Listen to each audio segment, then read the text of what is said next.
start on the leg.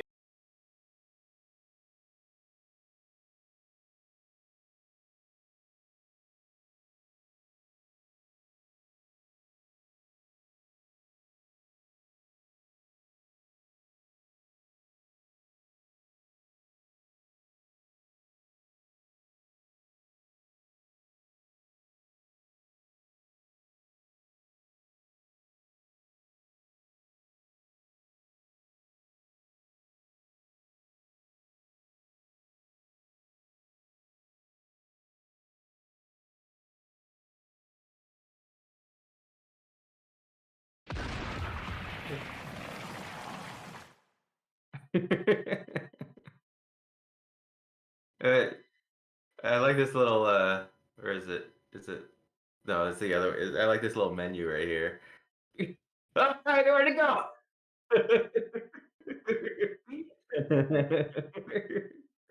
What menu? Do you want to get takeout? This menu? Did you want some takeout? I know, I was just talking about salt.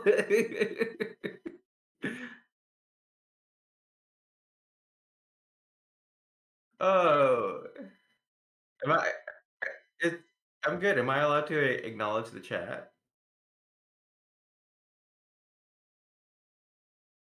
All right.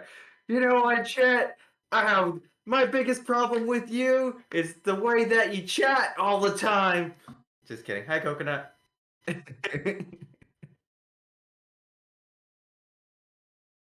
Yeah. Oh, please, not Mr. Salt. That's my father's name. No, just salt is fine. Salty. Some of my, at least one of my friends calls me salty because they had they I guess they meant like were stalking me on Instagram. I don't know. And that's yeah, on there on Instagram my name was Salty86, so they called me Salty. I do not have Instagram anymore though, so don't. If you find a Salt or a Salty86, it's not me. Yeah, I deleted it recently. I deleted it because I was, looking for another job, so I kind of like scrub the socials. I deleted Facebook, Instagram, Twitter. I deleted Twitter because of that whole um Elon Musk being crazy thing. So, yeah, you got your eccentric, what is it, billionaire? I don't, eccentric money guys, and and they act like they're the main character, you know. All right. By the way, chat, yes, I've been talking. I made the mistake of accidentally muting my mic. So that Wait, happened. You've been talking to yourself kind of for a little bit, but it's okay. I've oh, been here asking Salt some that's questions. we're streamers, we know how to talk to ourselves. Yeah, yeah, it's just my mouth was just opening for no particular reason. We should just copy each other, like, just winking. Is your mouth open? I can't. My mouth. Oh yeah. I you I like the bits. That's Yeah, our life is all just composed of a bunch of different bits. It's we one bit to are the next. we are in a simulation after all. We're all just ones and zeros. Yeah. I feel like that. Actually one of my students was talking to me about evil and free will. Ooh. Yeah. He was he's this freshman kid. He was like, Mr. Salt, uh we wouldn't have any evil in this world, but also if we got rid of evil in this world, we would no longer have free will. And so I started making the argument that there is no such thing as free will. That uh, that you know we're all controlled by the factors, the environment, and all the ones and zeros, right? Mm-hmm.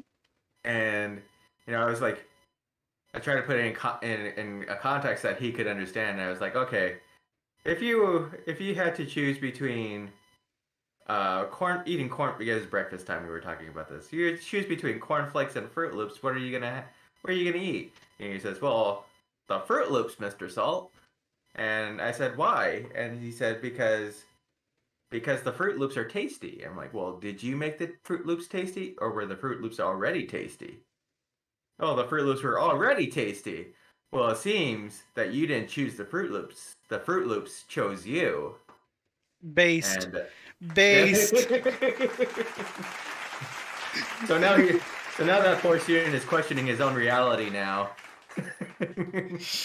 Yeah. He's not even my student. He he's was just just some there. kid walking down the hall, and you stop him for like an existential crisis. I'm like, He was just like, I gotta take a shit, and you're like, all right, dude, come here real quick. I'm about to break your whole perception of it's really going reality. to the bathroom, right? I'm at the door. Hey, hey, what's more important to you, free will or evil? Oh, look, it's Erica. Erica's like, I yeah, got an opinion, but I'm gonna keep it to this, myself. yeah, this this guy's always getting aggressive. I That's got a not question even. about Erica. So, Yeah, go if ahead. I may, so when I first saw Erica on your stream, Okay. you told me that it was spelled like air, like the air around us, and then ka, like my cousins, like Erica. how do you spell Erica? How is Erica spelled? Yeah, it depends. So I'm mixed, right? Hmm. My father's white, my mother's Mexican. So, if we're visiting my father, it's gonna be Erica, and if I'm visiting my mother, it's gonna be Erika. So that's what we do. I'm just kidding about that. My So mother, it wasn't like Air Jordans, like Erica. no, no. It could be. I'm, We could do that. I'm all confused over here. We're talking about free will and our identity. Erica, she's doing her own thing right now. Yeah, But what does Erica want to be called? Everybody asks, how is yeah, Erica? Nobody it's asks. Erica's pronouns. Yeah, it's Um, probably like paw and claw. my my pronouns are America and first. My pronouns are guns and gun accessories. Oh man, I was on TikTok just earlier, and there were one of them said that there were these representatives, these Congress peoples, who wanted to have a national gun. They wanted the national gun to be the AR-15. What? Yeah, yeah. I don't know. You know what? I should not be spouting off information based off of social media. True, true, but it doesn't. Yeah. For that specific group of people, it really doesn't feel too far from the truth. For the record, though, the social media the account was Salon, official Salon. They had the little blue check mark, so you know those. The blue check mark means something on TikTok. It doesn't mean anything on Twitter. Maybe I don't know. I'm not on there anymore. I don't know. If we had a national gun, I would prefer it to be like a Nerf gun or like a water gun. Like we have such a bad reputation with the world. Everybody's like, Americans suck, bro. They come over here. They're always uh, being annoying. They're so loud. Like, yeah, bro, you were in Germany recently. yeah, but I was quiet. But like people will be like, "Hey, you're not German. Where are you coming from?" I told them I Because was Jamaican. you're making me crazy over here. Yeah. Um. But yeah. Nah. If we had like what's it called? Like a Nerf gun. We might be able to change the perception that America isn't just this crazy place. We also like Yeah, to have fun here. yeah, as long as we can have fun, as long as it's making somebody money. That's what it is. True, If true, no one's making true. money, you know, it's like why we so many people are into church because we were able to commodify it into like televangelism, and these televangelists have like private jets. You know, that's why God is doing so great in America is because it's because we were able to package it into something we can sell on cable TV on Sundays. Yeah, like clearly the televangelists do need the airplanes. You got to get closer to God, and you can't get closer than the sky or maybe outer space. Right, right. But is there an outer space because the Earth would be like flat or something, or Actually, it'd it's be round. hollow and it's inside out. So it's a sphere, Oh, right? But it's inside out. there's a glass ceiling. Yeah, pretty much. Yeah, I don't know. I didn't know about that. I'm just a man, you know. Yeah, yeah. I'm also definitely 100% a man. Yeah, okay. You heard it here first. 100% Breaking pure news. pure man. 100% man. All right. Unadulterated, unfiltered, grade A beefcake. Yeah. 100% alpha material here. And I was actually talking to someone about like this whole alpha stuff. They were sharing this meme, or I guess quote meme, because it's just like a reel on Instagram, right? Where it was Social saying media. like that if your friends are not making time with you because they're spending time with their significant other, you Mhm. you gotta break them up because they're they're like being manipulated. And then I'm like, like that just sounds like a friend who's moving through life a little bit slower than the rest of the friend group, and like now Yeah. they're like kind of jealous. And I messaged the person that shared that reel like on their Instagram story, and Uh-huh. I was like, "Do you really believe this?" And then they try to play it off, and then Hmm. shortly after that, they were like bringing up like their quote like respect for Andrew Tate, and then I was just like, Um, "Bruh," I was like, "I don't think you've been keeping up with the news recently, right?" He's like, mhm. "Yeah, Andrew Tate respects women," and I'm like, Well, there's the thing. Okay, like keeping up with the news, right? It's like there is, and it's one of the tools of fascism, and like Fox News uses it too. It's like don't trust other sources, or even the church does it too. It's like don't yeah, there's you can't prove things are real. You have to have faith, and the Nazis used it, and uh they would say you can't trust the Lufen press. It's the fake news. And then oh yeah, Trump said it too, and then Fox News says it, and what they say, the fair and balanced, unlike other media, news media, and then it just made people so complacent in their own ignorance. It made people so complacent. I'm trying to like part of the standards that I have to teach is I have to have students use multiple sources and also argue against sources.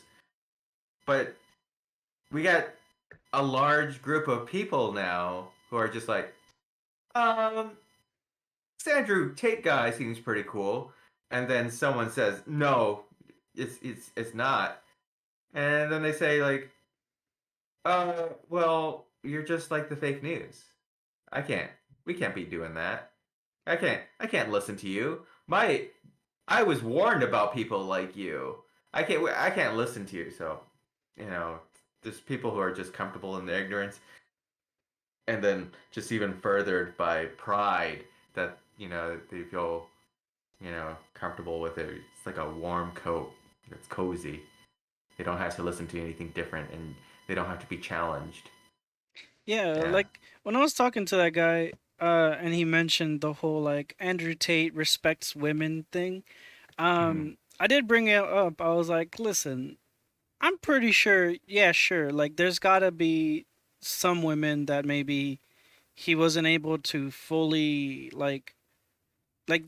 My understanding is the process that he would take them out, kind of like Mm-hmm. wine and dine them, and then Mm-hmm. slowly lead them into like some sort of like sex work.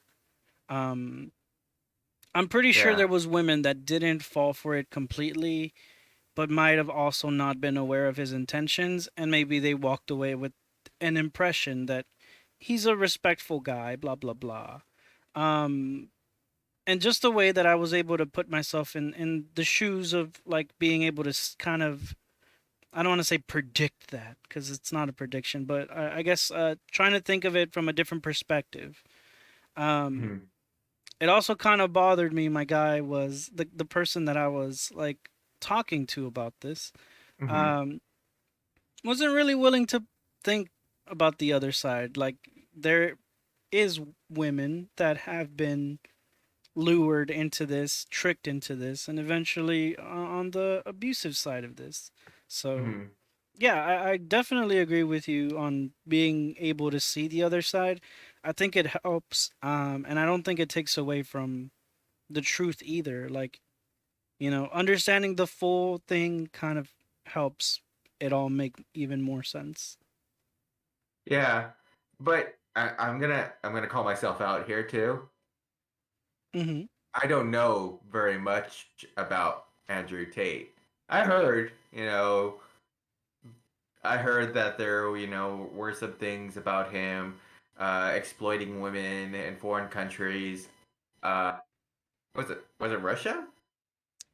I don't quite know the place, but I do Uh, believe I think was it Belgium or Romania? I think Romania, I think. I think it was Romania. Romania. It I sounds about right. I think people like found him because of some pizza place he ordered. He Yeah, ordered so pizza and they he orders pizza, right? And I think he's like taunting. I think he was taunting Greta Oh, Thunberg. great, Thunberg, yeah, Greta Thunberg, yeah, on and Twitter. On yeah, Twitter. on Free Speech Land, and yeah, so he was like posting a picture of his pizza, and he didn't take the sticker off, um, Yeah. where it Dude, said he doxed himself, he dude. he played himself. Yeah. But yeah, Um, hmm yeah, I think like, or whether it was on Twitter, on YouTube, or on TikTok, yeah, that stuff kind of spills over everywhere.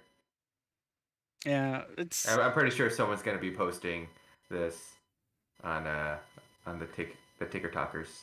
it's kind of like the whole like Trump thing that started. Like when it started, it was like, oh no, my aunt's infected,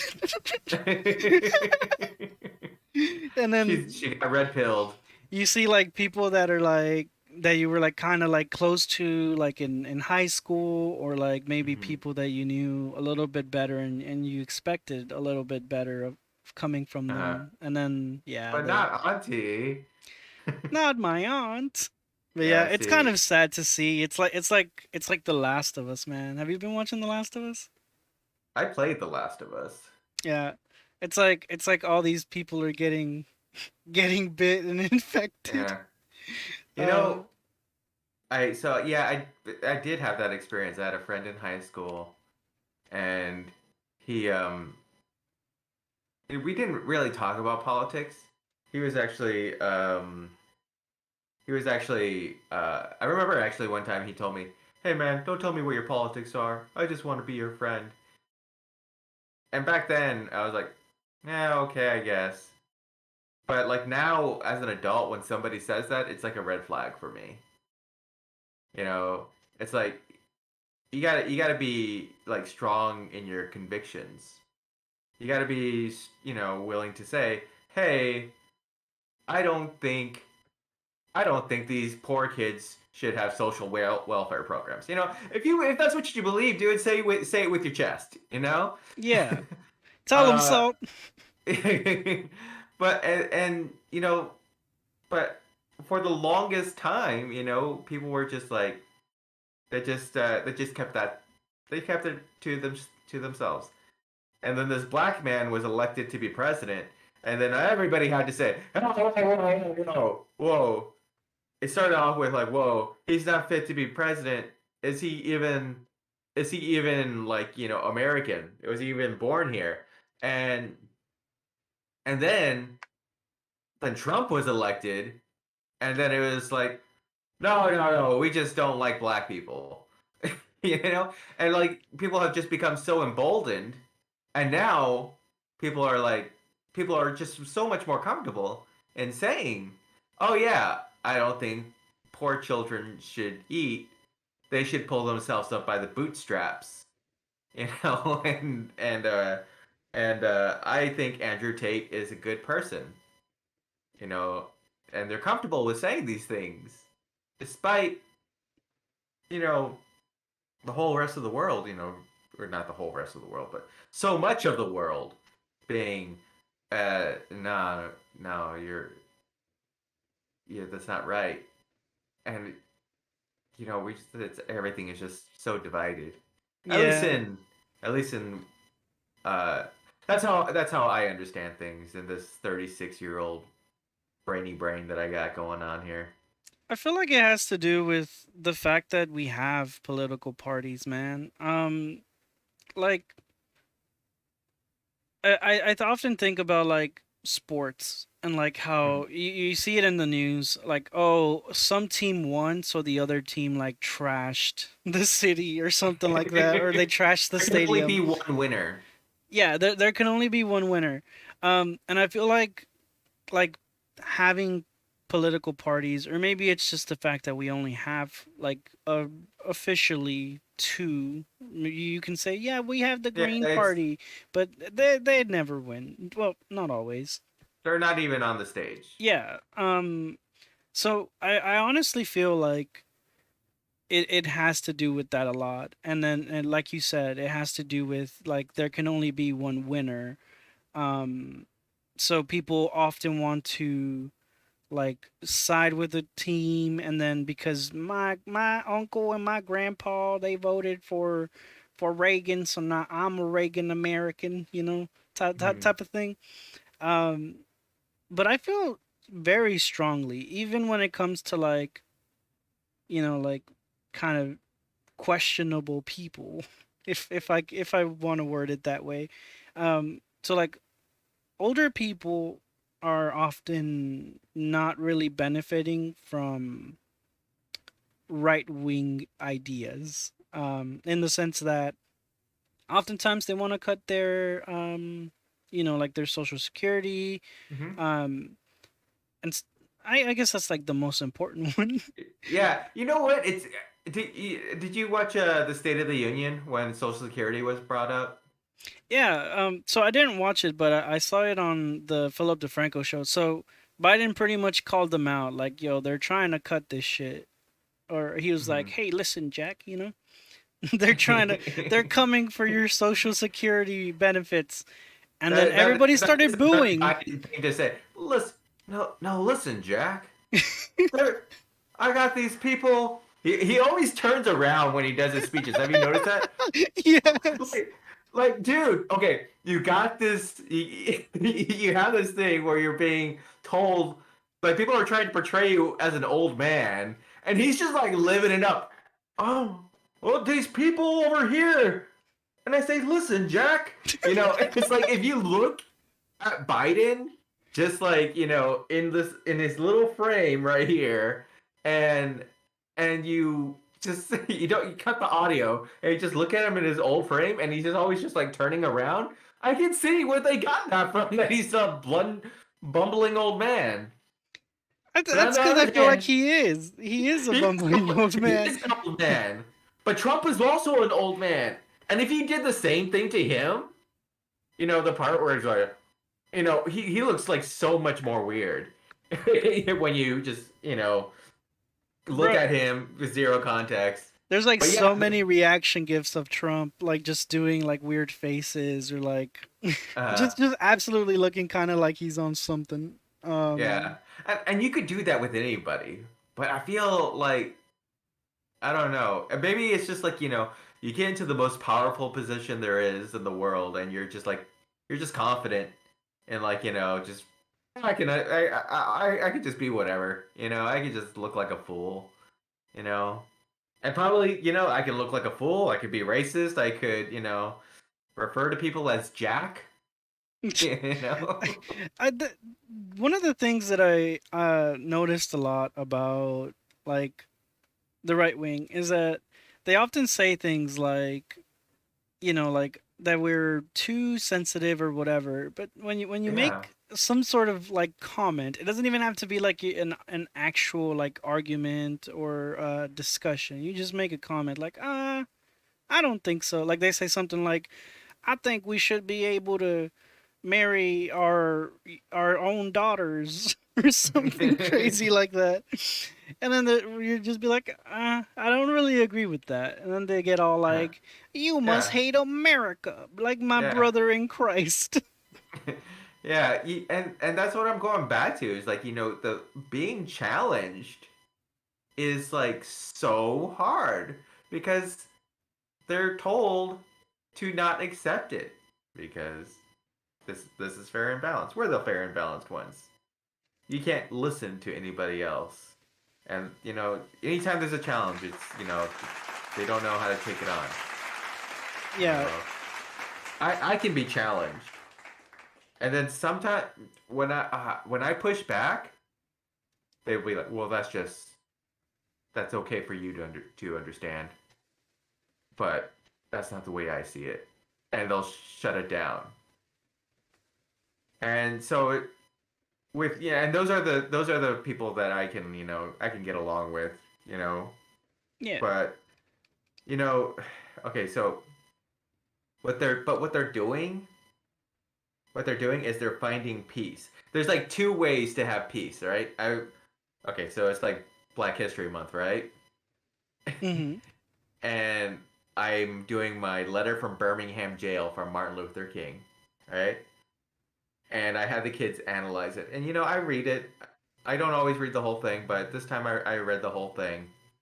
And there's like so many good parts in it. And one of these parts was about peace and the two different kinds of peace.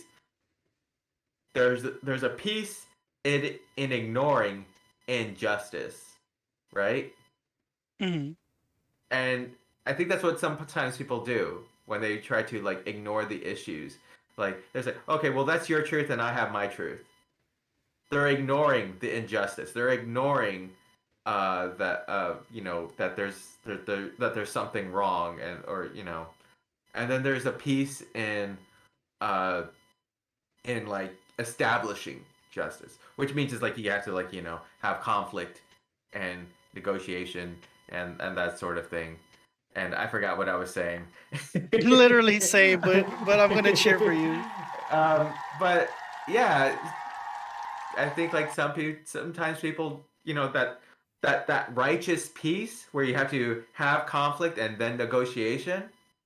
People are so afraid of that conflict that they would rather ignore issues and just like have that uncomfortable peace rather than that peace where everyone is happy One, because it's hard to get there without conflict.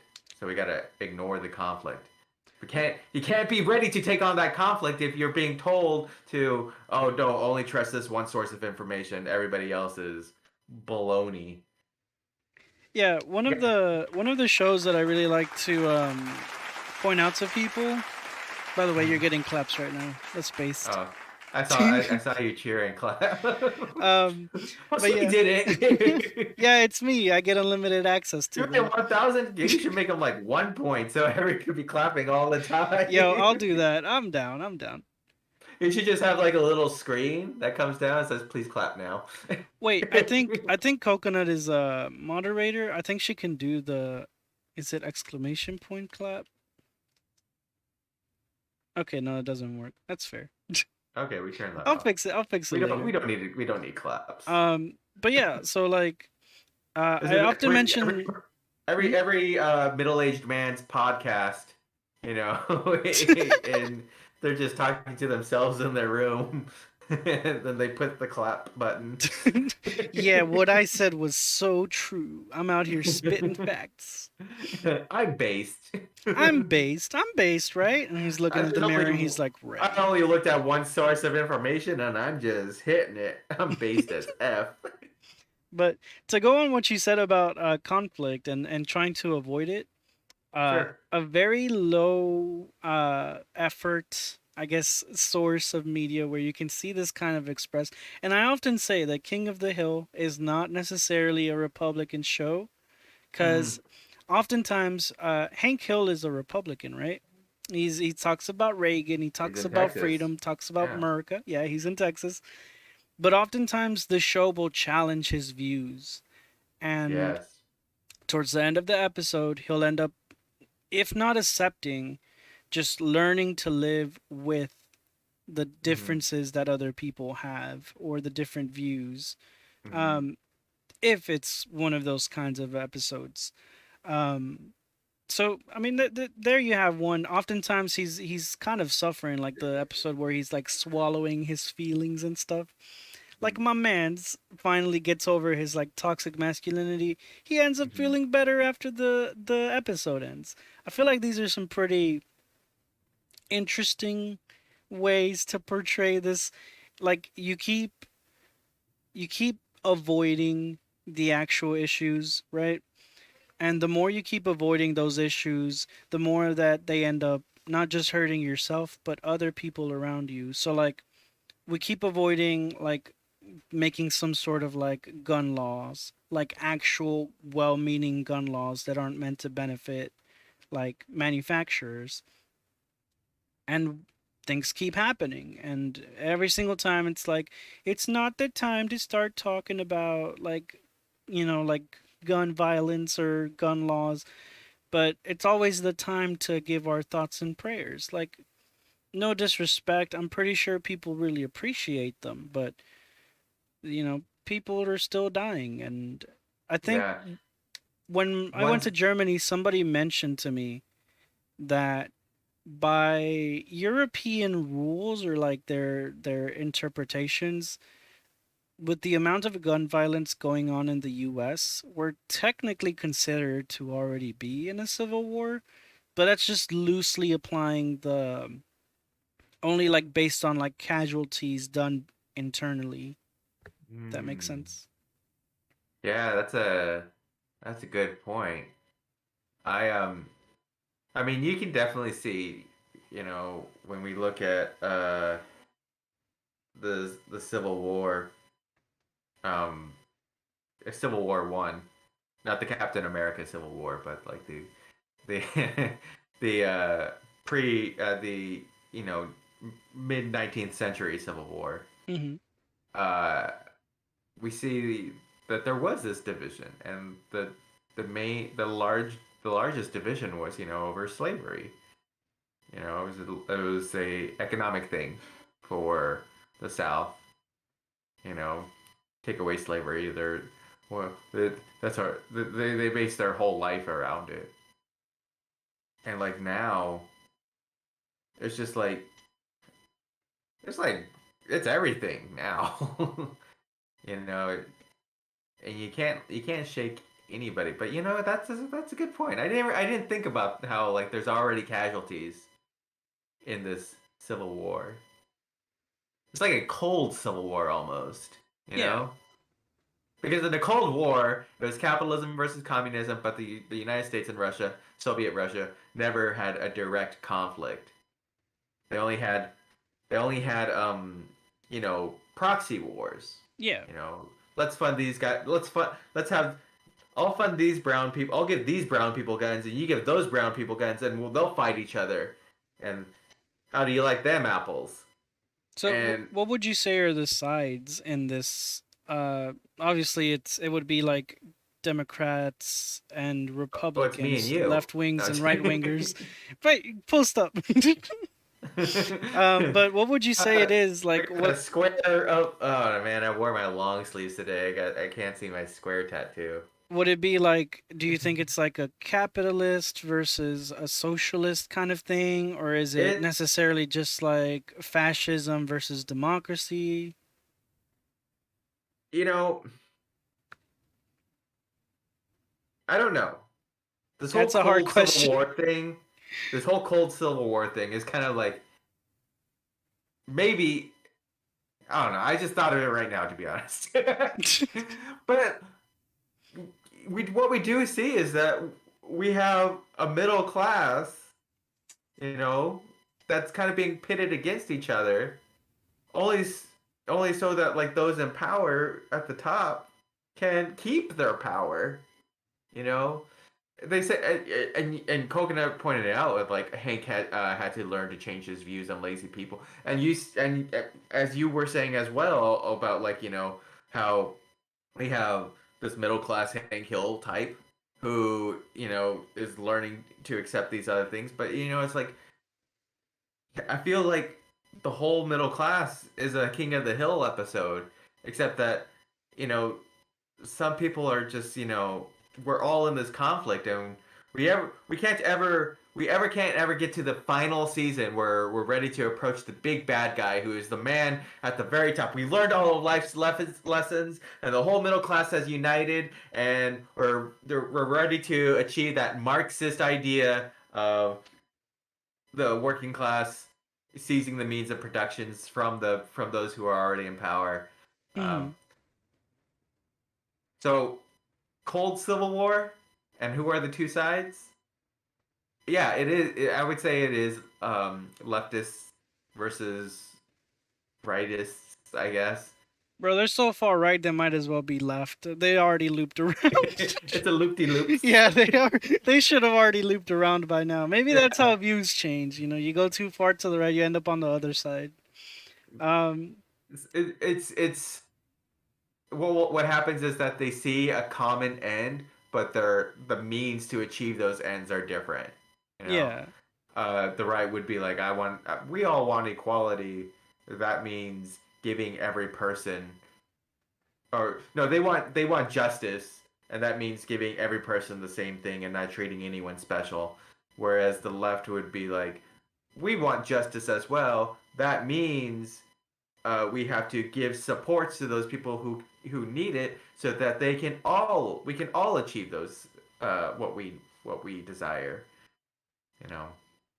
yeah. One of the things that I don't say too often, but is very. I mean, it gets said, but it doesn't get elaborated on for a lot of people to hear. Is the like immigrants and people of color have made this country great. Um, Sure. like it's literally like if you think about every minority group ever, Uh-huh. there's always been something difficult, a very challenging task that has made this country kind of what it is much better. Like when you're talking about, like, like people tell you like, oh, you hate capitalism. How can you hate it when you got an iPhone, you have this, you have that, you got Hmm. a house that to live in, you got roads to drive on? Like, my dude, like, I guess I'm gonna start with an example, which is the transcontinental or intercontinental railroad, I forget the name of it. Transcontinental Railroad. Yeah. W- a lot of the people working on there were actually, so the textbook from what I remember said Chinese, but I'm gonna say Hmm. just Asian people, because I'm assuming back then nobody really cared enough to actually ask, are you It was Chinese, Chinese. or They are were you Chinese. somewhere, are you actually from like somewhere else? Uh, well, no, Um, I mean they had like the papers yeah. to show where they were coming from. Oh, But okay, yeah. fair enough. But yeah, like, a lot of people died because you're basically going across the country. You're gonna have to blow up some shit that's along the way, and that's a lot of labor to lay down. Like, I Hmm. can barely walk, like, from my house, like maybe like 5 miles. Imagine having to do that while also like having to put down like rails, Mm-hmm. having to blow up like giant rocks, or maybe like Mm-hmm. excavate tunnels through like some sort of like hill or mountain or something. I don't. Yeah, the Transcontinental Railroad on the west side would not have been possible without the Chinese. And then Mhm. over on the east coast, it was a lot of, I may be mistaken. I'm almost certain that it was black and Irish people. Yeah, and it's a lot of labor, and to just like nowadays it's like a commodity, like people are able to do that, or if they want to take a plane they can do that too. But for a long time that's what helped like the economy in the US and in the baby US, or I guess maybe it was their teenage years, I don't really know. I think the um U.S. is still a baby, yeah, but it helped it grow, it helped it grow a lot. And one thing I noticed is that a lot of people discredit it because, oh, it was already in the past. Nobody here has worked on the railroad, or hmm whatever. yeah. But the thing is, people keep making our country like great. Like you have, I guess half of like your culture and pretty much mine, which is the Hispanic side. You have hmm people out there picking fruits and foods and all these Yeah. things. You have people building roads. You have people building buildings. During the pandemic, dude, it was brown people who kept the country going. It was the lower what did they call it? The essential workers Hmm. that kept it going. We still had to eat, and you know what was going on with Hollywood? Do you remember when they had all those celebrities singing "Imagine" by John Lennon? Bro, imagine having a nice ass house and not having to wait for the stimmy to come in, bro. Imagine. Imagine, right? That was weird. I remember I was at my ex's house and we were like it was pandemic, dude, and they were watching it uh on their I think they did it during like the what do you call it? During the local news cuz yeah, they're her parents, a couple old folk. God bless Hmm. them, you know. But yeah, they were watching it and I guess I don't know, dude. It was wild. Still wild. But yeah, I think you were saying that basically is there's always been like a sort of working class or a group of people that's kind of like, carrying the country, you know, slaves, Irish people, Chinese people, uh, indigenous peoples. I don't like saying or Mexican Americans.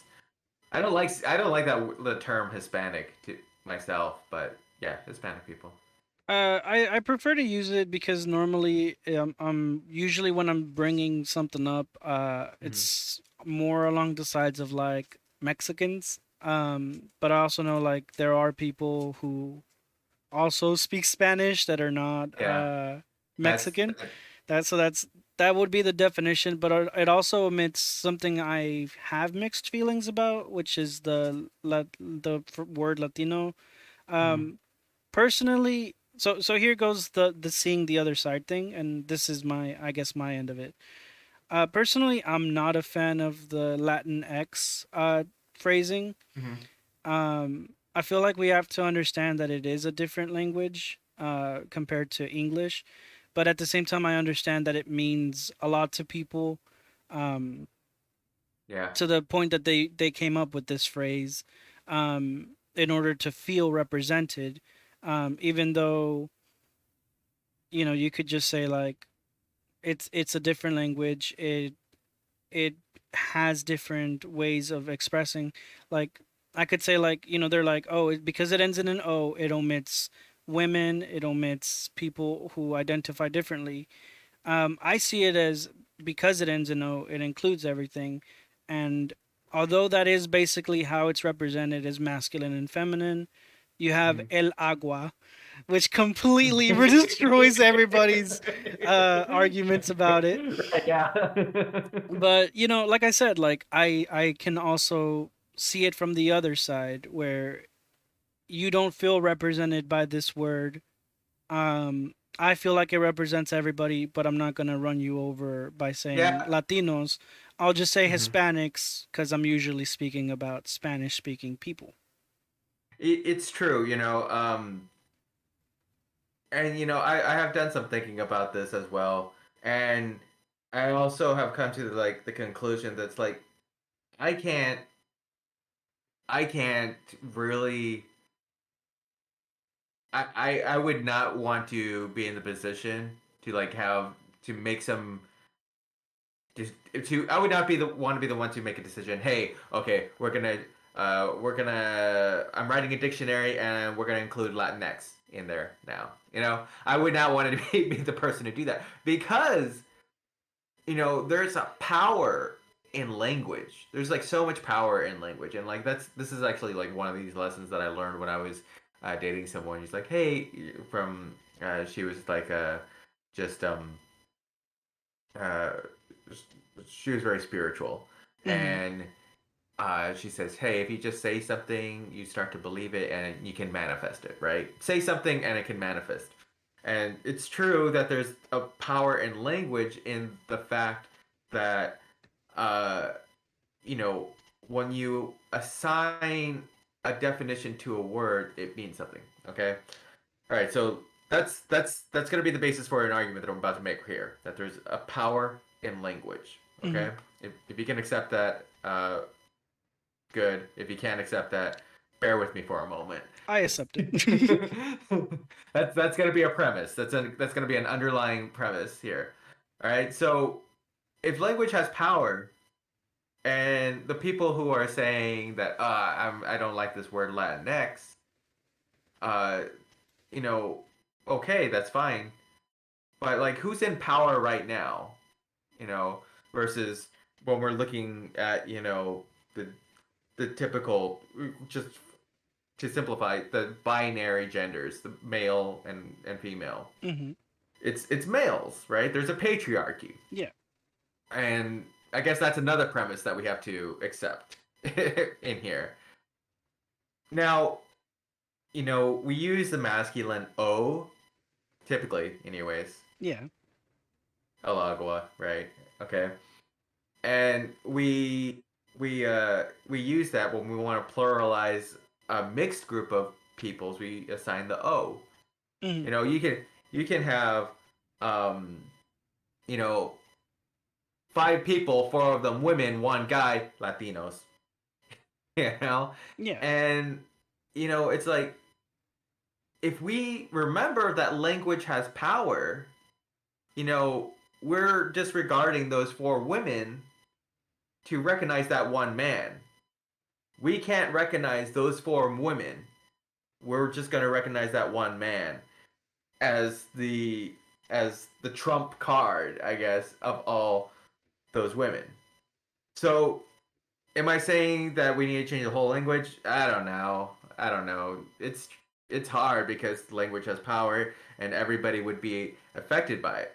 Now, if we bring in, like Latinx or Latine, so that we can represent, people who identify as they them's or non-binary, you know, who are we to make that make that choice that, oh no, I'm going to be offended by Latinx? Who are we to make that choice to say I'm not a fan of it? Because me being a man, my pronouns are he him. Me being a man, how can I have any opinion about it? If anything, I would be on board with it, but it it just it goes against it goes against centuries of language. It goes against um so much history of Yeah. of the language. And you know, people do not like change. You know, especially I think people who like tradition, people who love their language, people who I mean, I was told, you know, oh, you don't know Spanish, mijo? Oh, then you're not Mexican. And that's why I don't identify as Mexican now. I identify as mixed. But, you know, there are people who are in charge. If you want to look at things as being binary, there are oppressors and there are the oppressed. And if you had to sort them out, non-binary are the oppressed, and then the we have patriarchal men who are the oppressors. Women, you know, in the middle somewhere, you know, if you were in the middle, who would you side with? Would you want to side with someone who's being oppressed, or would you want to side with the oppressors? They're going to side with the oppressors as well, and that's those sort of things happen, you know, in the civil rights movement as well. Uh, white white women siding with white men versus black women. Um, but yeah, as for the whole Latine and Latinx, or I I would want them to adopt it because the only thing I think that uh, the only thing is that that would be holding that up is the fact that people are enjoying their years of tradition and uh, you know they don't want to change. I feel like that is the only thing that's holding it up. People don't want to have Latino or Latinx because of the language and how it's always been done, and that's a part of their culture. Uh, but you know, I also like change. I don't mind change. You Yeah, know, like in fact, you know, uh, I feel like it's an injustice, and injustice further delayed is, you know, justice is essentially justice denied. We can't wait. That's one of those other things from the letter from Birmingham jail. We can't wait. So yeah, period. T. uh, just as long as you know, if it is hurting, because I also have come to understand like words can also be violence, in the sense that Mm. they, if I say something, so for example, let's have like a figurative, a hypothetical person here, right? I don't know what they identify as by just looking at them. So I say that me and this person are Latinos, right? Mm. They may have already experienced something where, you know, you, so I guess the easier place to start is from the people you expect to have the most support, which would be your parents, a family. They may have already been shunned by them. We know how our uh, kind of jokes and histories usually tell that our parents tend to be violent or things like that when it comes to discipline. So they might have already been, you know, quote, disciplined, to try to change them from who they are. They may have grown up and have faced things where people are telling them this is not who you are, this is what you are because history says so. Mm-hmm. Um I don't that's kind of like an also another argument. Like I feel like you pretty much kind of explained it for me, where it's like the language is structured this way and it's been done this way for so long. Um but I also at the same time, like, I like change and I want people to be represented. Um, the part of me that doesn't like it, I guess to put, is not necessarily focused on the language. Like I said, you got el agua. Mm-hmm. Um, Yeah. it's the part that feels like there are people who come here and more identify like, or like don't want to identify as Mexican because again, like there's like, I feel weird saying this, but there's like some connotation with being known as like Mexican and in the US. Um, most people want to be labeled like what I use, which is Hispanic.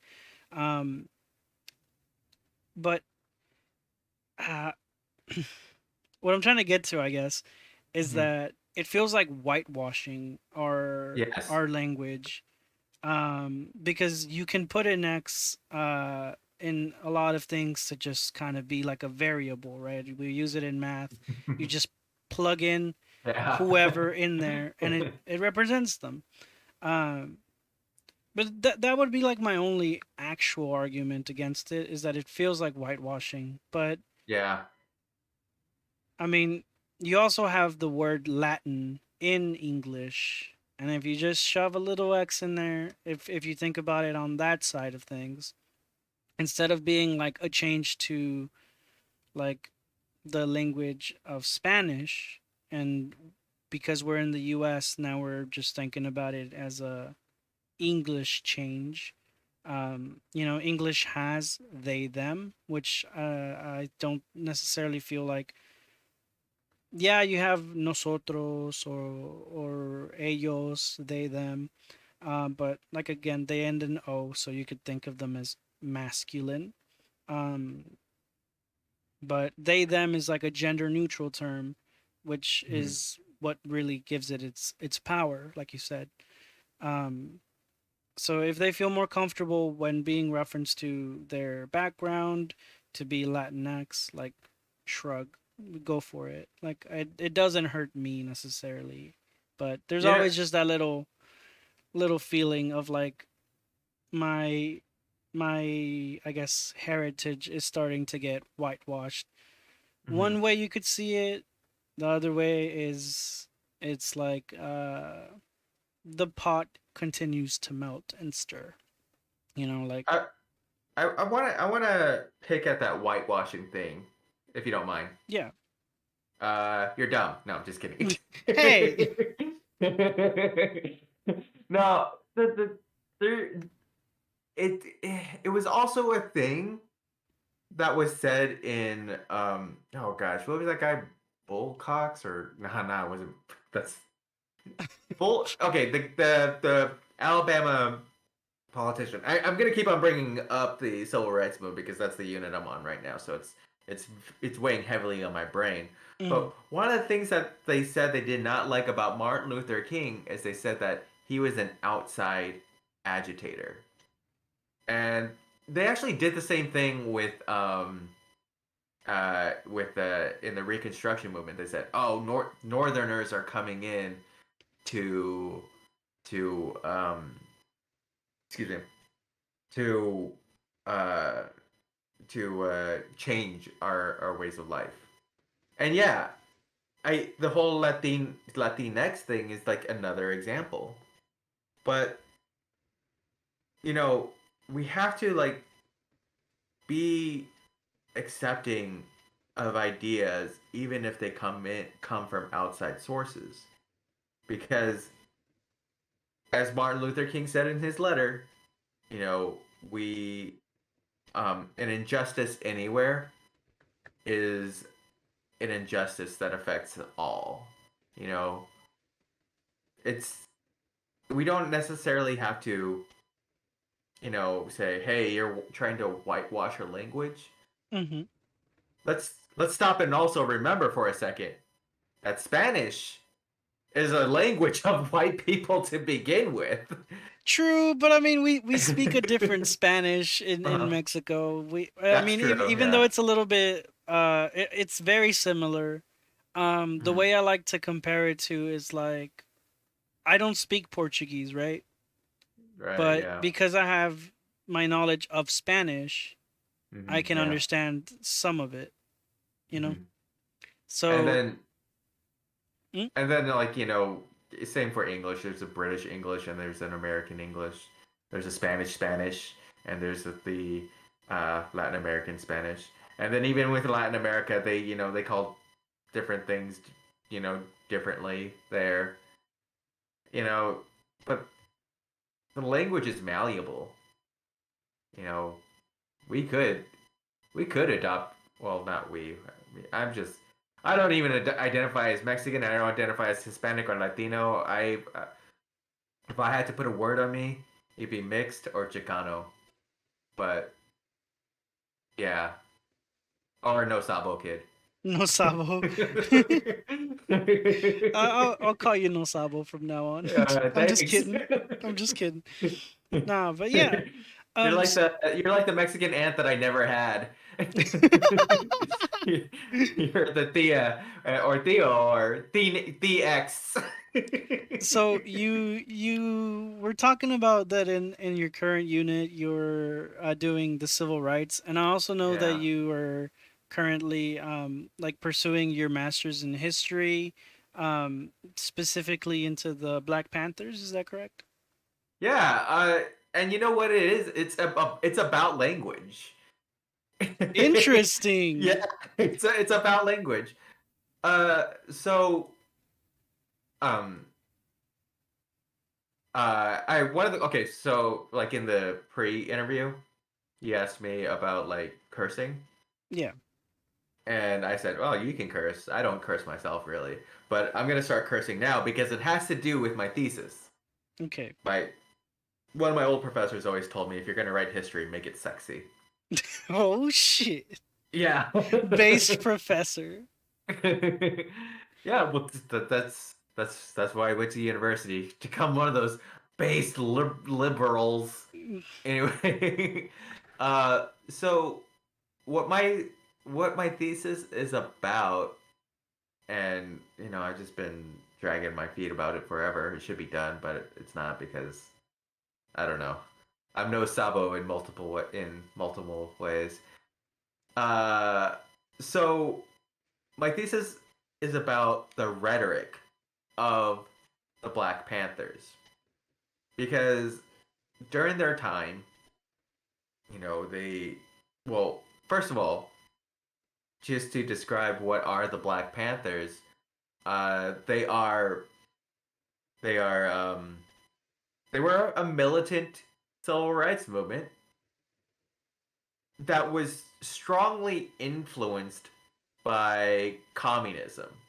Like just straight up, they felt that a lot of their influences came from uh, Chinese literature. Uh, one of the things from their book, these Chinese books, was that power comes from the barrel of a gun. It's the great equalizer between one man and the other. You know, uh, God made some men taller than others, but Samuel Colt made them all equal. Guns are great. That's what the Black Panthers believe in, and so they were also influenced by this French. Uh, yeah, I think he was French. Well, but he was African French. I think Fanon, and he believed in what was called the lumpen proletariat. The lumpen proletariat is not just the proletariat at the lowest rungs of society, but the lowest of the low. And so I'm talking about language. My thesis is based on language, and the the media of that time period had portrayed the Black Panthers as dumb, uh, arrogant, and violent, right? Because uh, people such as the founders, Bobby Seale and Huey Newton, they use words like motherfucker and pig. Those are like the biggest ones, right? But the thing was, is they use that, and we said it earlier that language can be violence, right? But if you don't recognize where these black men are coming from, that their their identity had been bred in violence, then you're not seeing the whole picture when you say that that they're just militant, arrogant, and you know looking for problems. The problems found them, and they're linked, and they chose to use. They didn't like MLK. He had he believed in this cleansing or purifying, that like he had to tell his people, okay, you have to get hit, and you have to be okay with this. Whereas the Black Panther says you have to get hit and you have to be not okay. You can't take this anymore. Hmm. And they would use these words like motherfucker and pig to to uh to appeal to what I said, who I called the lumpen proletariat. It was very calculated. They were calculated with their words. And even the word motherfucker is to make a call back to the white slave owners who had raped their mothers. And the word pig was supposed to be also a callback. There was this poem about imperialism, and since these imperialism and capitalism at that time, just so closely related to each other, Hmm. and they themselves being influenced by communism, they didn't just call police officers pigs, but they called people who supported the power structure to be pigs as well. So that's basically what my argument is. My argument is that the Black Panthers had a rhetoric that was calculated to target the lumpen proletariat and attack capitalism. We see it in their origins, in the violence. We see it in the origins of the philosophers and literature that they read. And despite all this, media at that time had, just all they saw was the surface, that these guys are dangerous. Also, because the media was influenced by the FBI and the director of the FBI, J. Edgar Hoover, they would ignore the breakfast programs that they established. They would ignore the clinics that were established to help people in the urban areas. And all they would look at is, well, these guys said motherfucker. I don't I can't stand by that. Or they would say, oh, these guys like guns, and we can't get down with that. And ironically, the NRA was anti-Black Panther as well. Even though the Black Panthers had guns, the NRA was against them, and that's why we have strict gun laws in California. That's a little footnote right there. Damn. Right. Yeah. That's also the first time that I'm hearing about other types of projects that they had, like you said, that they had a breakfast program and Oh yeah. the Yeah. clinics. Texas, y'all. Our education system's giving us the full information that we Well, need. don't get it twisted, because I didn't know about that stuff necessarily because of my high school education either. Um, Unfortunately, a lot of curriculum stops at World War II. And in fact, there's a Simpsons clip where like school gets out for summer, and like the kids are all yelling, "Yeah, out of here, yay!" And there's a teacher running out the door, and it's like, "Wait, we didn't finish our unit about World War II." And the kids all stop and they look at him, and he says, "We won!" And they're like, "Yeah!" And they continue running out. there's it's just like there's like so much history out there. It's like, what parts do we speak about? It's hard to pick and choose. So what we do is we want to, as historians, we want to, okay, let's find some sort of narrative here. Let's find some sort of story, right? Hmm. And if we're talking about the world history, it's like, okay, you know, we had kings and queens. Uh, but then we had the Enlightenment, who said that we don't need kings and queens. We can be a people who rule ourselves. And then so we decided let's try this capitalism thing. And then the capitalism was like, we need to go exploit other people. So we did some imperialism.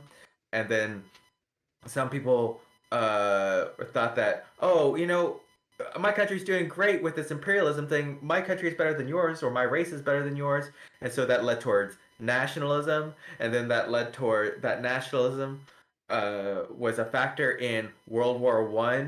And then some people were like, "Oh man, this whole capitalism thing might have been a bad idea. Let's try this communism thing instead." And but actually, you know what? Communism is kind of dangerous too. Let's go towards fascism, and then we have the fascists, and the fascists want to start World War II, and they're like, oh man, this is all that was a bad idea too. Let's try that communism thing, and then we have the Cold War, and there's like this little narrative that it's pretty easy to follow for world history, but for U.S. history, we have slaves. And there's a very clear narrative about slave history and critical race theory, but that that that is too based. That's too real. That's here in the United States. It's hard. It's hard to swallow. You know that this country is founded on racism and continues. You know here. Base So salt. it is. It is. Coconut has been saying so much. You think we could like take time to like read the chat? Oh, Garbage Mouse is here too. Yeah, absolutely. Pinhead is here too. Yeah, everybody's coming in now. So let's uh, see here. If you want to address chat, you can address chat. yeah, okay. I gotta. I did. The last thing I read was Salt's nose and cheeks are blushed because it's chilly. Yeah, it's cold. I'm cold. I'm trying not to like cuddle up here, because it makes me. I've learned not to cross my arms because it makes me look like I'm mad or upset. Uh, and I try to be more open, but it's cold. uh, yeah, here in Mexicali, here in my county, they were trying to ban the Mexicali border from allowing the immigrant workers to cross. Yeah, the illegals are taking our jobs, and they're unvaxxed and dirty. They'll make us sick, even though the border enforced the strictest rules to allow passage. Oh yeah, that's interesting. I I was not near the border during the pandemic. Um, Hosway with the big brain words. Nah, Word salad. You used that word, right? Recently? Word salad? word salad. Yeah. That Nah, was a new I word for just me. ramble. Like I get kind of caught up on a feeling, and then I just like I find myself like going based on that, um, in order to like express like how I'm feeling. And if I know a word, I'll use it. If I don't know a word, I'll just use I get my simple vocabulary. I get so excited when the kids teach me a word. Like Riz. I've been using that word a lot lately. Riz. Yeah. What does Riz Yeah. mean, Salt? It's short for charisma. And like and more specifically I think towards like, uh players. Players. Yeah. Players. So Yeah. like your ability to get women. Yeah. Yeah. So, if you're saying like someone has Riz, it's like, oh, what a smooth talker. What a yams. What does yams mean? Hey, Tian. What does yams mean, Salt? That's the booty. Mm. Right. Yeah. Um, I'm still waiting on that yams command in Tian Comedy's channel. Also, I've gone ahead and lowered the price of clap and cheer. Just try not to spam them. I took Salt's advice. I put him at 100. So feel free to call out base salt when base salt is being based. Make the clap 100. If you have any boos, make them like 14,000. Yeah, I was gonna add booze, but I don't feel like that really goes towards what like the aim of the show. So I was like, yeah, I'm probably not gonna add them in actually. You know what? You gotta get. I got 11.9 thousand points. You gotta get Tian on this next. What are your plans for this interview? Uh, Little talk show and podcast thing. I mean, so originally it was to get to know y'all, but I felt like you felt very strongly at the very beginning when we were talking about the specific subject, and it kind of brought us down this kind of conversational path. Yeah. Um, like Well, I I was think just yeah. gonna ask about like I was like Salt, how did you how did you decide you wanted to be a teacher? Type of question. Salt, what's your favorite dinosaur? The gosh darn patriarchy and oh yeah, dinosaur fossil fuels. Oh man, let me tell you about that. But yeah, um, it was a little bit more like kind of like just bunch of random questions, but I also felt like this is getting to know Salt. He feels very strongly about these things, and Yeah. that's ultimately the goal. Uh, Sorry, Tian, you weren't here, so I guess you missed it. Now he's curious. So You know what? Actually, I had a kid ask me one time, like, "Did you become a teacher so you could hate because you were like mistreated in school? So now you want to get back at everybody or something?" I don't remember exactly, but yeah, I had a student ask me that one time. yeah, Um, I mean, if you do want to answer, I did have planned to have chat ask you questions. oh yeah, So yeah. feel free to ask away if you can or if you want. If you don't want to, you don't have to. You can just use the highlight my message. That way we know that it's specifically a question you want to ask Salt. Uh, I'm That's a seeing great that we got idea. a bunch of monies here, so go ahead and use them. This guy's got what 11.9 thousand points. Yeah, he. I need to make sure I don't give TN a tax refund every year. He's just saving them up. Dang, Kogan has got 63.5.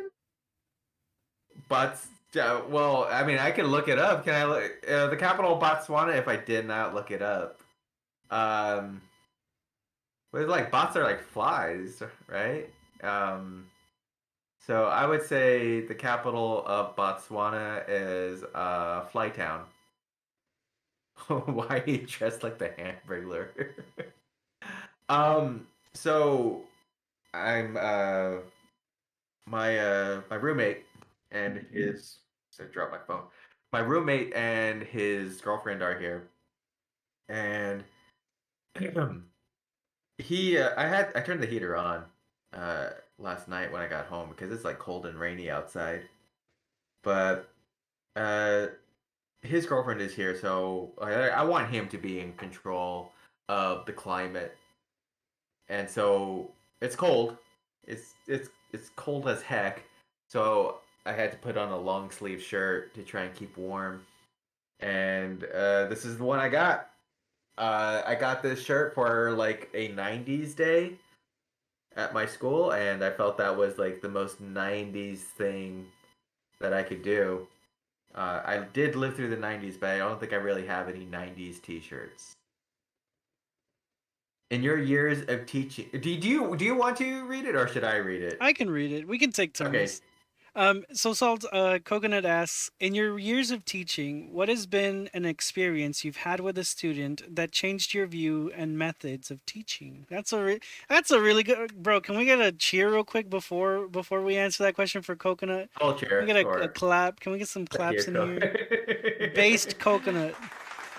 um, it's funny, but like I feel like I've always endeavored to be like more open to change. Uh, when I first started teaching, it was amazing to me like how many old teachers there are, and part of that may be because there's unions in place too, and it's hard to lose your job as a teacher after you get past your probationary period, which could be 2 or 4 years. Usually two, can be four. You're in for life. You're a lifer, and I always heard like these teachers complain like, "Oh man, they want us to do this," or "Oh man, what's this? It reminds me of they want us to do X. This reminds me of Y back in the back in the day. I'm not gonna do it." And I always try to like be open to those things, right? Also, the other one being that like the kids are always coming up with something new, like the words "riz" or something. So I've always tried to be open to things. So when I first started teaching, I think what the kids taught me is um, that they're not all at the same level. Really, there's kids who are struggling, and there's kids who are excelling. And I gotta teach a class that appeals to both at the same time. I gotta teach a class that appeals to our smart kids, and I got sorry, not kids who excel and kids who are struggling. You know, and I feel like that was like the first thing that I had to learn. And then as for like what the admin taught me is that they can be jerks sometimes. They they will try, and just like any job, they will try to like wring you out and take every last drop out of you. Even to the point where they will say like you got to do it for the kids. If you don't, stay for the after school activities, you don't care about children. You know, we're doing this all for the kids. It sounds like they're Um, just trying to get you to take on extra yeah, responsibility to not have yeah, to pay yeah, you for it. yeah, exactly. And I do like doing that, but I don't want to go home and crying too. I think the most recent thing that I've learned, because I am teaching at a school that's kind of it's on the bad side of town, the struggling side of town, and I've had to learn that I have kids that necessarily don't really care about uh about what year the Treaty of Versailles was written. I mean, I don't either, but those kids have taught me to change change how I go toward I teach them. I teach them, hey, you don't we don't we this is not something that's important. This isn't going to be life changing right here. You don't need to know when the Treaty of Versailles was written.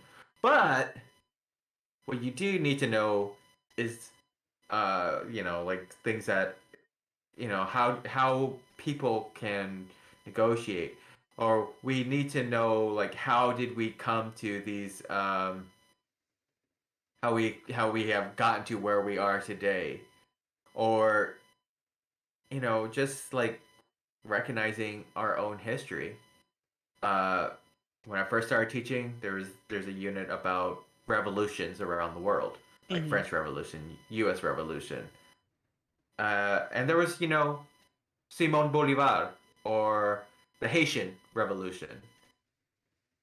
And like Latin America and uh and Haiti, like their revolutions were always left, you know, for like extracurriculars, or for, you know, beyond secondary school. But, you know, I've I have tried to teach something that the students can relate to more, because now I'm teaching at a school. I can't think of any white kids in my school. So, I don't think any of those kids care about the French Revolution, but I can see how they may be more in tune with learning about Simón Bolivar in Latin America and um, the Haitian Revolution. Salt Uh, Tian wants to know if you've ever taken another teacher's lunch. no, I've never taken another teacher's lunch. I'm a vegetarian, so I pretty much will either starve or yeah, I'll bring my own lunch. But this does lead into the story of how I met Michelle, uh, because we do work together. That is my partner, and she was calling me earlier to see if I wanted to come over because she doesn't have the kids now. And uh, so what had happened is that there was leftover school lunches, and they have these falafels. And the the it's like chickpea fritters, and the kids hate it. Like gross chickpea. I don't want to eat a chick's pea. Gross. Um, and so I ate them. They weren't great, but I ate them. And Michelle got some for me, and she got some. No, she got some for herself, and I had gotten mine, at some other point, and I went over to I went over to I was in her office, and I saw them in the trash. I was like, oh man, I didn't bring lunch, but these are really good. I really like these falafels, and I started eating them out of her trash. Oh, And for me, like that's just par for the course. I didn't always have school lunch myself when I was in school. Um, so it wasn't like, really nasty for me to do. It's, oh, there's a hair, just take the hair off, eat it, right? hmm. But she was like, I guess she was disgusted by it. And so she started bringing me lunch so that I wouldn't eat food out of the trash. So it was kind of like a pity thing. And um and then like what had happened is I would make food. We had our conversation about how like I would cook, but it's just me, so why am I gonna cook for my just for me? And it's like, oh well, you want to cook for me, and like me with all my riz, you'll let me cook for you, all right. And Yuck. right, and so yeah, I ended up cooking for her, and I think one of her love languages is gift receiving. So when I gave her a gift of food, it was just like, that it really just kind of uh the rest was history.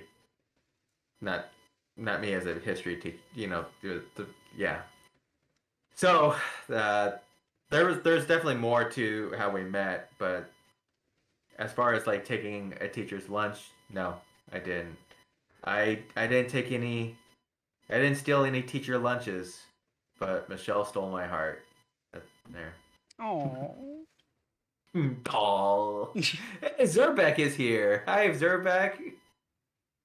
You want to read that one? Uh, is that the next one? We have coconut.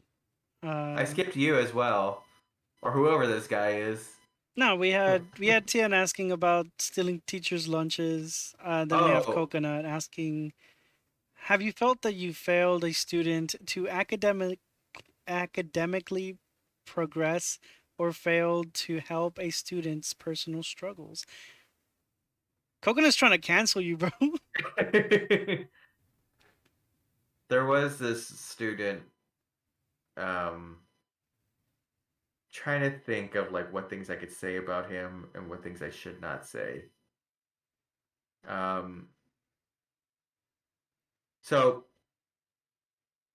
there was this.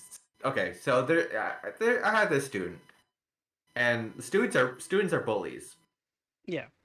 and you think that the students only bully the other students, but the students will bully the teachers as well.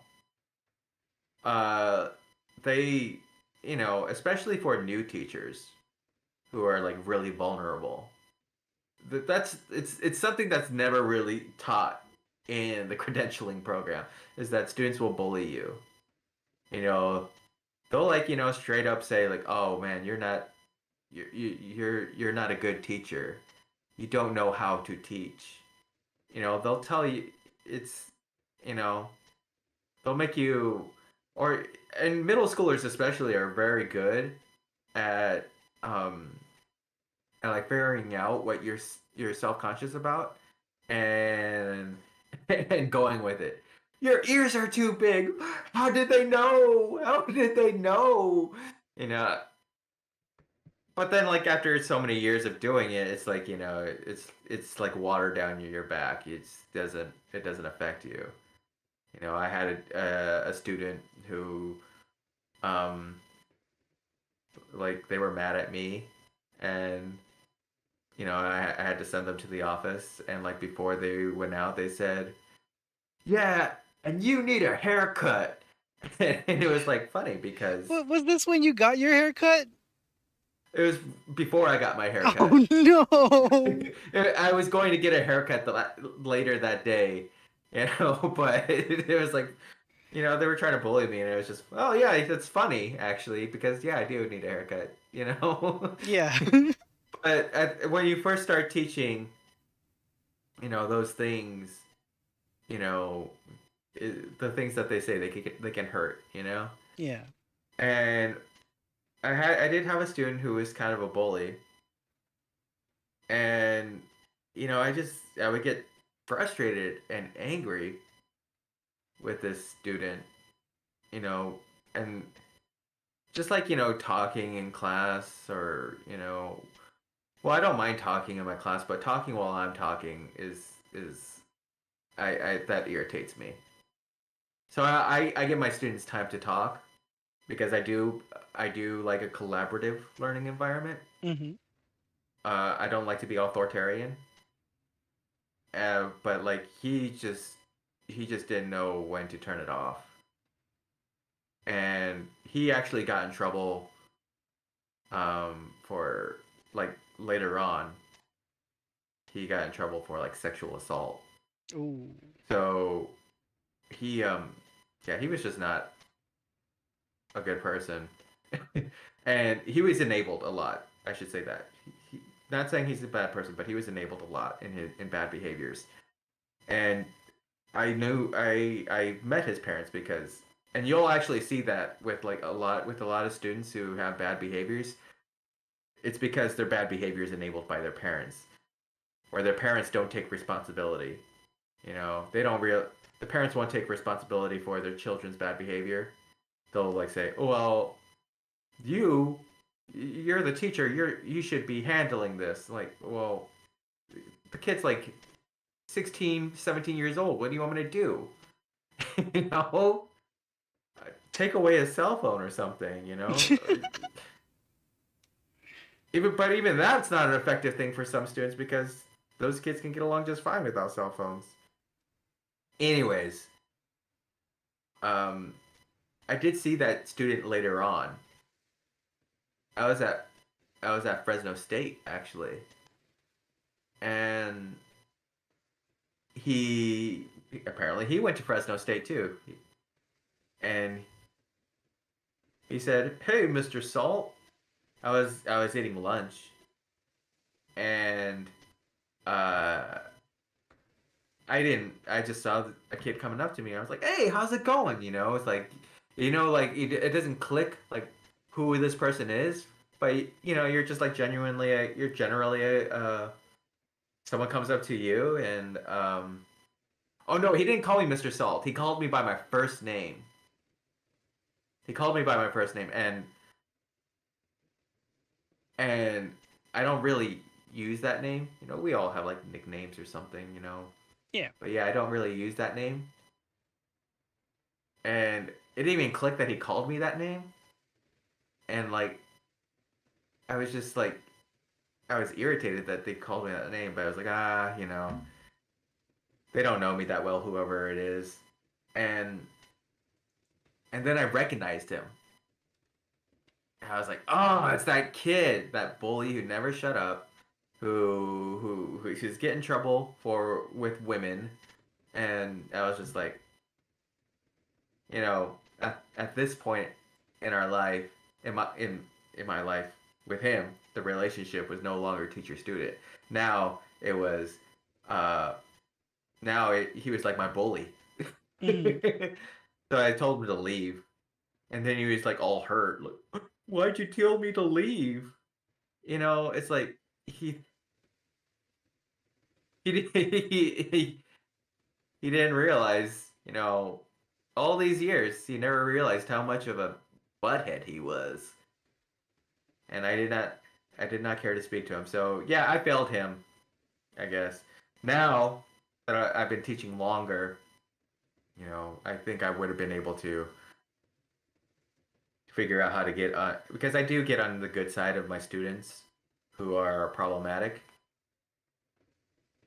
and but I did not know how to do that on when I first started teaching. I did not know how to get on the good side of my butthead bully students. Now I know, and I see them causing problems for other teachers, and that makes me sad. Yeah, like you said, it was just the beginning. You didn't know that, but I'm sure by now, like you've got like some sort of like not necessarily like physical tool set, but like a mental tool set of how you Oh can yeah, deal with these kids. now now it's like I've learned how to really, instead of telling them that they're buttheads, I tell them, hey, wow, you did really good with not being a butthead today. Wow, the way you're not being a butthead, that's great. They just need a ton of positive reinforcement for being the most basic human being, because they learned, you know, uh, you know, they learned that they could be a butthead. Yes, we can all be buttheads, but you know, we don't have to be. They need to be rewarded for not being a butthead sometimes. At least for when they're in my classroom, I can do that for them. Base salt And being base then salt. and then oh man, there was this one student. He was talking to another student, and this student had a lazy eye, and he says something like, "Are you talking to me or are you talking to the wall behind me?"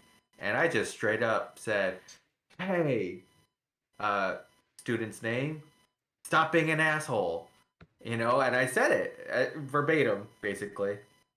And he was hurt because like I went from this sweet guy who tells him how good he is, and then I told him he was an asshole. So it was like, whoa, what a sudden drop in treatment. That was too hard. I want to get on I want to get back on the good side, you know. But then I also like remembered that he has a mother who enables him. So if he goes back to his mother and tells him, "Hey, Mr. Saul called me an asshole today." Well, oh, what the? Oh no! That teacher would have been on his side. That parent would have been on his side. So I had to like, hey, I'm sorry I called you an asshole, but that thing you did, is something that an asshole would have done, and I know you're not an asshole because you're not going to do that again. So yeah, I've got different approaches to my bullies now. All right. So I'll go with Zerbek's question, and then we'll have the big question, which I All right. asked, for the end, and then we can wrap it up. Because from what I understand, you got plans today. Okay. Um, What's the question? so Zerbek wants to know, where did you encounter the most hostility, on Twitch or in school, and where of those did you gain the most positive vibes? Hostility. Um, I think definitely school. Well, I mean, school as a student or school as a teacher, because that's going to be different. I guess I'll answer both. So hostility as a student, I remember I got into some fights when I was in high school. Um, I, I remember there was this student who would, when I was doing my presentation, he would like heckle me. I was like a sophomore or junior, and he would heckle me. I changed schools a lot, so I was like the new kid. And then like he would like continue trying to like berate me. And one time like he was um I was skateboarding, and he tried to kick the board out from underneath my feet because I was just kind of like not going fast because I was still on at school. I was Hmm. on my board. I shouldn't have been, but whatever. Uh, and he tried to do it, and I don't know if like you've ever seen like any videos of like skaters who are being heckled, and then it gets physical. Yeah. But basically, like if you're gonna heckle someone, don't or bully someone, you don't want to bully someone who has who has this what like how big would a skateboard be? Like 2, 3, 4, 5, maybe like 6 foot, five. No, I say 5 foot board, 5 foot board with these big metal axles on them. You don't want to bully those people, especially if they're impulsive teenagers.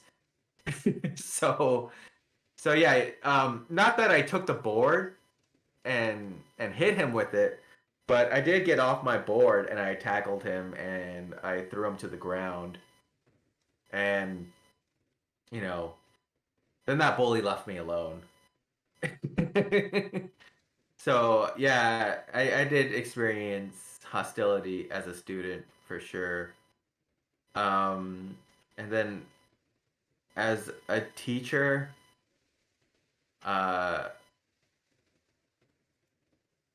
you know, um, yeah, sometimes you have teachers that are hard to work with, um, but you know how to work with them. It's just like things. Sometimes the things they say. Well, okay, so one time, uh, they did a. We were talking about children. We were talking about Halloween and razor blades, and I was talking about how like the fear of razor blades in your candy is exaggerated. But this teacher came up to me and said, "Darling," and she calls everybody darling. She says, "Darling, you don't know what it's like to have children. You never cut the umbilical cord, so you wouldn't understand the fear of razor blades, right?" Hmm. And for me, being a 36-year-old man, and I'm at a point in my life where I am now accepting that I'm not probably not going to have children. I think I would have wanted one. I did have one of my exes did have a child, and I treated that child as like my own. And but yeah, so I don't think she meant to come off as being mean, but it Hmm. hurt. And then like when she would say things that kind of like were jokes at my expense, they didn't go over with me as well because I was already hurt, and I just didn't. Um, it felt hostile. Yeah. But then we had our winter vacation break, and it's okay now. I've had time to breathe from that person. Yeah. Yeah. So probably that would be like the most hostility. Um, I did have a hostile, well, not a hostile student. Oh, I've broken up fights too, as well. Um, I had some students fight each other because they were part of opposing gangs. Um, now that was when I brought up that when I broke up a fight with the students. He was a sophomore and he had his first kid already, and then I second year. He had when he was a junior, he was on his second kid, and uh he uh he was shot because of gang related stuff. So yeah, there's hostility, but the hostility doesn't really affect me as much as an adult, and then also as an adult who has been teaching for a while now, and yeah, I hope that answers the question. Yeah, it was pretty well like explained like on multiple points of view. And All then the right. last question, and I'm pretty sure you saw the prediction go up. Oh, it was truncated. I didn't read the Okay. whole thing. So we want to know, how did you come up with Salt 86? What's the story behind Salt 86? Um, hmm. I was trying to think of a lie. I was gonna try and think of a really funny story because because the real story is not that great. But Salt 86. So my last name is not Salt, nor is it 86, but it can sound kind of similar. Uh, but um, we'll say my name. So basically, what happened is that my first year of students, my first year of teaching students, uh, some of the okay, so uh, some of the students like to hang out with me, and they would tell me that I would be salty sometimes because it was my first year of teaching, and I would get upset a lot. And Salt can be sound similar to my real last name, so they started calling me instead of Mister my real name, they called me Mister Salt, and then it was Mister Salty, and they had like a little name. They had name tags because they went on a college field trip and they had their names and they brought one back for me. That was their present from their field trip. They brought me back a blank name tag Mm-hmm. that said Mister Salty, and so I put it on my laptop. So so yeah, students called me Mr. Salty, and and then I tried to make my name Salty, but it was taken already. So I went with Salt, and then that was taken, and then I just went with Salt 86, and 86 was the year that I was born. Yeah, I am 86 AD. right, right. Um, no, I tried Salt 8 1986, and I think that was a little too much.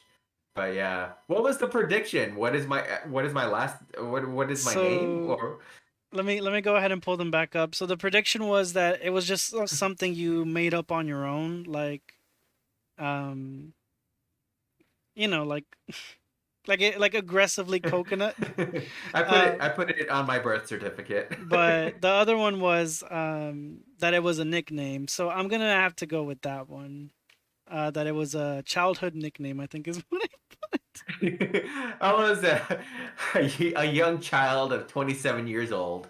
Trying to see how to choose an outcome on the prediction. I'm using the chat commands. Oh, I always use the manager to do that. I, Prediction. I don't think Coconut should get a vote because she knows me already. So, but he's 86 years old. I'm gonna read the chat. See, this is why I believe Salt. I can't have hurt feelings if Coconut demolished them. Conceal the feels. Yeah, exactly. Oh no, did he flip your food tray of food? Oh, the kid? No, I just he left, but I could see the hurt on his face, and yet it was somehow satisfying. Kevin the cucumber. That is that is what my real name is. Agent 86. Yeah, I told him. Yeah. Uh, I used to have long hair though, as far as the haircut thing goes. But Yeah. Are we wrapping it up? You said that was the last question, right? Yeah, that's it. So that's you've completed the gauntlet pretty much. Is there anything that you want to announce for your channel? Is there anything that you would like us to know? Um, I will stream next weekend, I suppose. You heard it here first. Salt's gonna be streaming next weekend. I Um, suppose. so I'm just gonna go ahead and just give you a shout out. Thank you so much for coming on the show. It's our first time ever doing this, so we didn't go over anything on our own.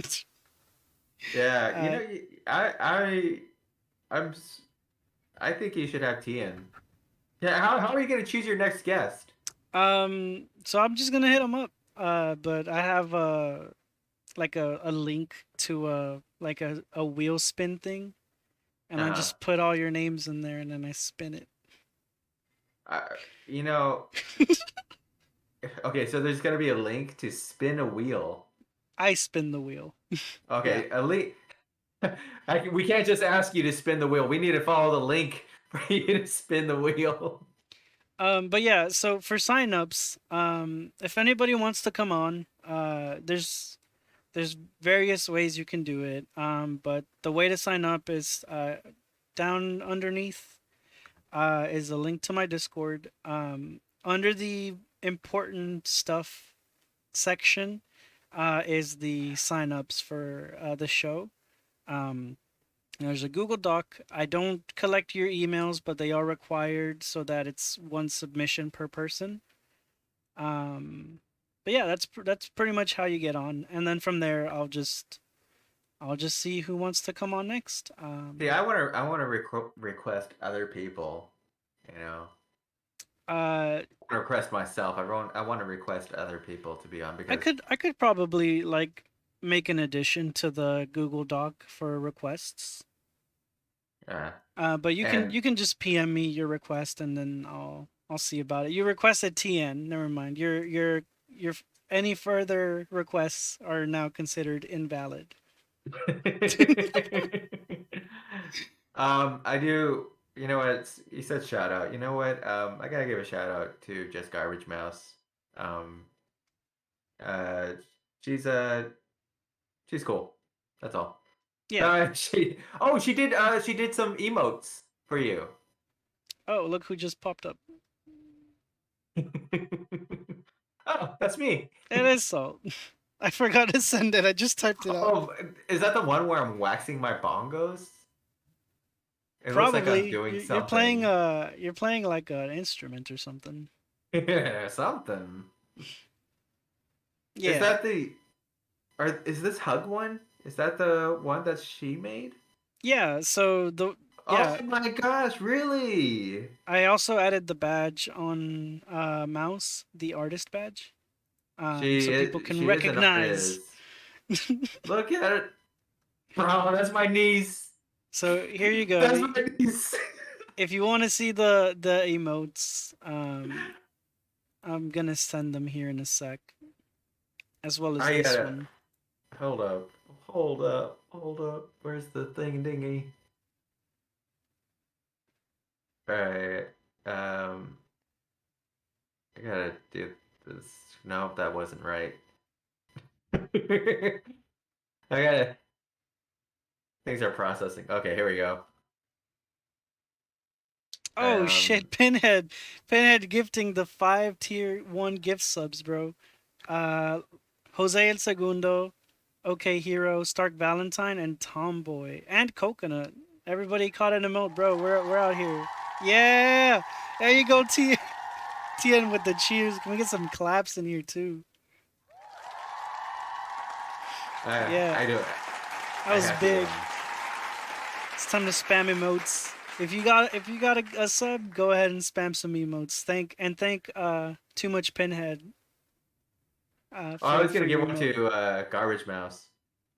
Think Mouse Yes, Mouse he has one. already has it. Yeah, yeah. Pinhead's been really generous and very supportive of the channel recently. So everybody give it Mm. up for Pinhead too. Alright, if you got channel points, let me hear just 5 hours straight of applause, please.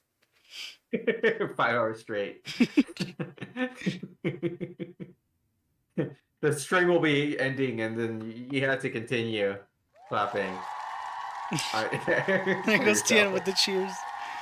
But yeah, that's gonna be it for today, everybody. Yeah. um, see your way out. Salt, thank you so much for coming on. I'm gonna go ahead and send you back to space. Okay. Yeah, send me up. All right. Send me up. Everybody say bye to Salt. Receive me, Lord. Take me. All right. So yeah, everybody, thank you so much for coming. I'm gonna go ahead and end the stream. Once again, if you want to come on the show, um, there's various ways you can attend. You don't have to be on camera. If you want to send me just like a PNG, a JPEG, whatever you like. And yeah, we'll make sure that you can come in here and give us a little bit more knowledge about yourself. If you don't already follow Salt, which I think I see most of you in his stream, if you don't, you better. This is a threat. Go ahead and give him a big follow and say thanks to him for also being here. But that's been me, Hosway. Thank you so much, and I will see y'all next time.